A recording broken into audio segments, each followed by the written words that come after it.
Festival. We are now live on the red carpet. Behind us is Gerard Butler, the star of 300 and the star of the upcoming Law Abiding Citizen. What was it like working with Jamie Foxx and Gerard Butler? What was it like directing such great talent? It was great. I mean, Jamie is a world-class person, let alone a world-class actor. The whole ALH Live thing came about almost as a fluke.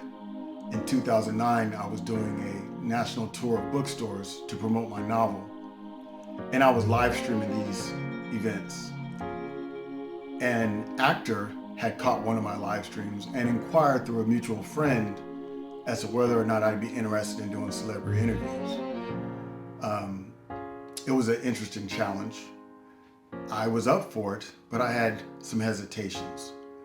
One was the fact that my personal life was in utter and complete shambles.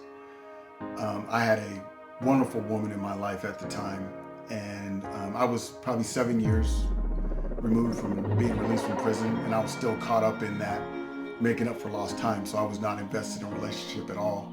Completely my fault. Number two, and probably most poignantly, was the fact that my dad was the first African-American newscaster in the state of Washington. He broadcasted for KSTW Channel 11. And my whole life's mission had kind of been to do exactly what he didn't, but I found this opportunity unique, but part of me, it felt like my dad's ghost was stalking me even through opportunity. Nevertheless, I decided to take the plunge. I hired the two guys that were helping me stream my live book readings. Glenn and Rick, great guys. We traveled all over the country to some great venues: Los Angeles, Beverly Hills, Miami, New York. We put on some pretty good events. It was the first thing, in retrospect, now that I think about it, it was the first project I had ever produced. I didn't think about it as me producing anything back then. I just thought about it as me putting something together and getting something popping. But ultimately, we talked to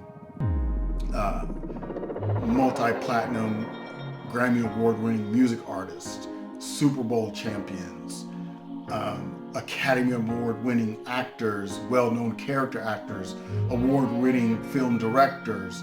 It was really a great time, and I'm glad that I decided to do it. My big takeaway from it, however, was the fact that, we all look at ourselves through this lens. We look, primarily through our faults and our shortcomings, and I just learned that you just have to charge ahead. You were giving your gifts. We're all giving our gifts for a certain reason. And despite our flaws, we owe it to make sure we contribute those gifts to the world.